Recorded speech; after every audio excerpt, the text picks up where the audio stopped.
On the Saturday of February 14, 2026, a major terrorist attack by the Alqaeda-linked JINIM terror group occurred in the northern Burkina Faso town of Titao, that is located in Loroum province and which has intermittently been under siege by Islamic rebels since 2019, targeting both a military detachment and civilian traders on the market.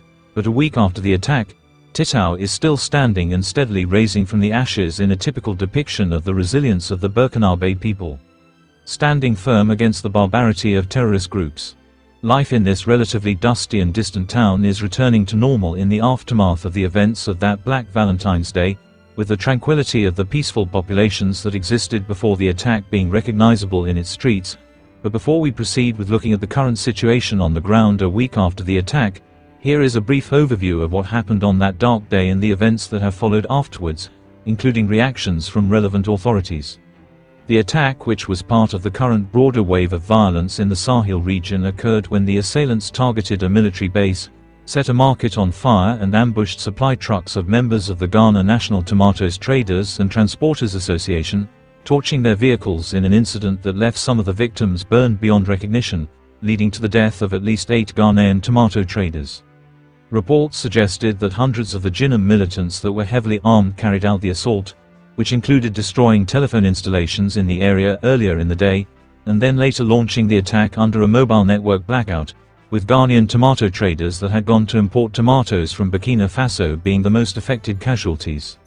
The magnitude of the attack could have been far beyond what was registered, but courtesy of the Burkina military's 21st Rapid Intervention Battalion and Special Action and Combat Force commandos that reacted in time, only 8 casualties lost their lives, but there were dozens of serious and minor injuries and significant property was burnt, destroyed or damaged by the assailants.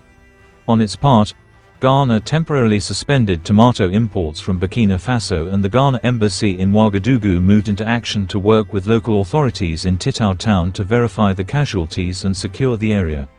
Then on the Tuesday of February 17, 2026, the Ghana Air Force conducted a special operation to evacuate injured Ghanaian traders from the area for treatment at the 37 military hospital in Accra, casualties that would later be personally visited by the Ghanaian President John Mahama to check on them. The incident further spurred both the governments of Ghana and Burkina Faso into discussing ways to deepen their security cooperation in order to neutralize violent extremists in the region, with the Ghanaian government dispatching its special envoy for the Alliance of Sahel States, together with its Foreign Affairs Minister Samuel Ablakwa on February 20, 2026 to Ouagadougou, for a high-level diplomatic visit. A visit in which the Ghanaian delegation held discussions with the Prime Minister of Burkina Faso Rimtalba Jean-Emmanuel Ouekogo, as well as the Burkina Foreign Affairs Minister Karamoko Jean-Marie Traoré, after which the two governments condemned the terror attack, expressed their sympathies to the affected families and decided to design and adopt a new security framework aimed at neutralizing the scourge of terrorism and violent extremism in the region. We also discussed the security situation. We condemned the latest violent extremist attack that took place in Titao, where a number of Ghanaians lost their lives, and also our fellow Burkinabes. We have decided to deepen our security cooperation. We are currently negotiating a security framework which will help us to work together collectively to neutralize these violent extremists. We do not want our region to become the haven of these terrorists. We don't like the fact that this has become the epicenter of global terror, and we are determined as leaders to uproot this canker and to make sure that these violent extremists are neutralized. So we renew our condolences and commiserations to the families and loved ones of the recent attacks, and we want to thank the government of Burkina Faso for the rapid response in helping us to evacuate our injured and airlifting them back to Ghana, and how they also managed to contain the situation and bring matters under control. We were quite impressed with the responsive capacity of the Burkinabe authorities. Then to reassure the public that the government is in control of the situation, and that it will always stand with its people no matter the tragedy, President Captain Ibrahim Traoré dispatched a delegation, mainly from the Interior Ministry and led by the Interior Minister Mohamed Sana, to Titao on the Saturday of February 22, for them to assess the situation on the ground and bring back a report on the attack, how locals are faring on and the necessary measures to take in order to prevent the occurrence of such an incident in the future.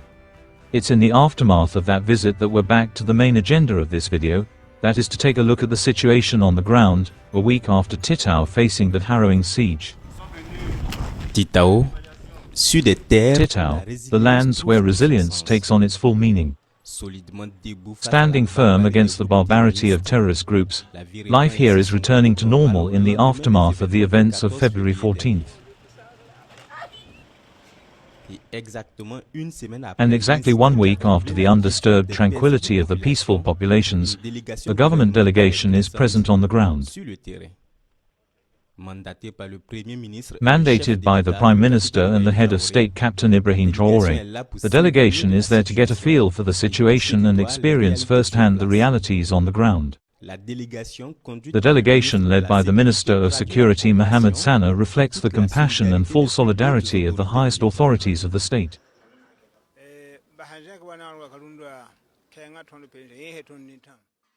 Today we are comforted to know that the state is on our side and that we are not forgotten. This gives us even more strength to resist and remain standing on our land. This means that contrary to the false information circulating on social media, the city of Titao remains under control. It remains upright thanks to the valiant defense and security forces. After their debacle in the fight, the attackers were no longer able to spread some marks, causing damage. Just like market day, the site remains functional. Shop open, garage in operation, catering available. A resumption of activity was noted by the delegation. As long as the fighting forces are there, we too will remain.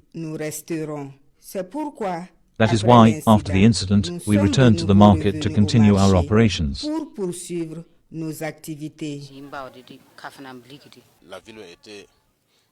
The city has been brought under control. In any case, there are more soldiers to cover the Titao area in particular. There is no longer a problem. The fear has changed sides and Titao is currently a good place to live. If fear has changed sides, it is thanks to the tenacity of the fighting forces. From the very first hours, the VDP and elements of the 21st Rapid Intervention Battalion formed a veritable solid defense. And it is with these men that the delegation now has a meeting. At the battalion, the government team is briefed on the security situation in this part of Burkina Faso. Following the incident, the enemy faced a highly committed unit of very determined men. The response was significant and enormous damage was inflicted on the enemy,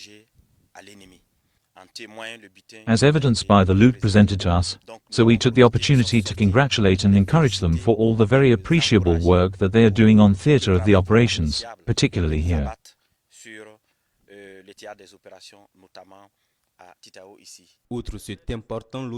Besides this large quantity of recovered equipment, there is that which was destroyed during the confrontations. Visible traces of the firepower deployed by the valiant forces on the ground and in the air. Today's visit to the ground by the intrepid VDP fighters also serves as a framework for taking stock of the needs in several key development sectors: health, security, humanitarian assistance, network and communication, where efforts are already underway on the ground. It should also be noted that on the 16th, a number of measures were taken, including support measures in ambulances, in supervision vehicles, in medicines, also humanitarian assistance, food and non-food items.